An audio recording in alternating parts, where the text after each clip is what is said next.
नाग ने जब सोते हुए मुसाफिर को देखा तो पेड़ के नीचे उतरा और राजकुमार को डस लिया। सांप के डसते ही तुरंत राजकुमार के प्राण पखेरु उड़ गए। कुछ देर में जब कछुए की नजर महेंद्र गुप्त पर पड़ी तो वह उसे मरा देकर बहुत घबराया और महेंद्र गुप्त के ऊपर बैठकर रोने लगा। तभी कौवा भी पेड़ से नीचे उतरा और ज्यों ही उसने महेंद्र गुप्त की आंखें निकालनी चाही, त्यों ही कछुए ने झपट कर कौवे की गर्दन को मुंह से पकड़ लिया। कौवे ने बहुत जोर लगाया मगर कछुए ने उसे नहीं छोड़ा। तब कौवे ने सांप को पुकारा। कौवे की आवाज सुनकर सांप आ गया। उसने बड़े जोर से कछुए की पीठ पर डंक मारा, परंतु कछुए ने अपना मुंह भीतर कर लिया। सांप ने कई बार कछुए की पीठ पर डंक मारा, किंतु हर बार कछुआ अपना मुंह अंदर कर लेता। जब सांप का कछुए पर बस नहीं चला तो उसने कछुए से प्रार्थना की कि तुम मेरे मित्र को छोड़ दो। यह सुनकर कछुआ बोला, नहीं, तूने मेरे मित्र को डसा है, अब मैं भी तेरे मित्र की जान लूंगा। तू मेरे मित्र को छोड़ दे तो मैं तेरे मित्र को जीवित कर दूंगा। यह कहकर सांप ने काटी हुई जगह पर मुंह रखकर महेंद्र गुप्त के शरीर से विष खींच लिया और बोला, अब तो मेरे मित्र को छोड़ दो। कछुए ने जब राजकुमार को देखा कि उसे थोड़ा होश आ रहा है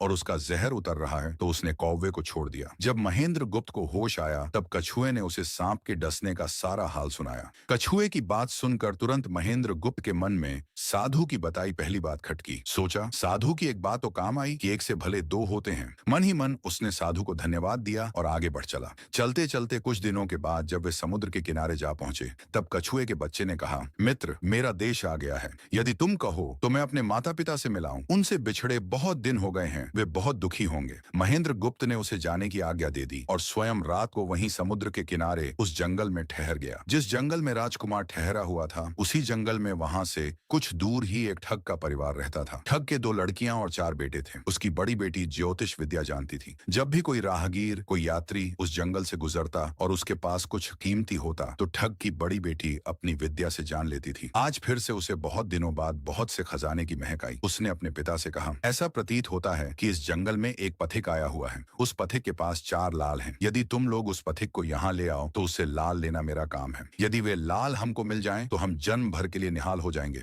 परंतु उस पथिक को मारना मत, उसे जीवित ही पकड़ लाओ। ठग अपने बेटों के साथ तुरंत उसकी तलाश में निकल पड़ा। वे थोड़ी ही दूर चले होंगे कि उन्होंने देखा एक आदमी एक पेड़ के नीचे सो रहा है। उसे देखकर उन्होंने सोचा कि यह वही पथिक हो सकता है जिसके पास लाल है। वे उसे पकड़ कर ले गए और अपनी बड़ी बेटी के हवाले करके बोले, इससे लाल निकलवाना अब तेरा काम है। ठग की बड़ी बेटी ने पूरे आश्वासन के साथ कहा, तुम लोग चिंता मत करो, मैं इससे लाल निकलवा लूंगी। दोस्तों, आगे का पार्ट देखने के लिए हमारे चैनल को जरूर सब्सक्राइब कर लें।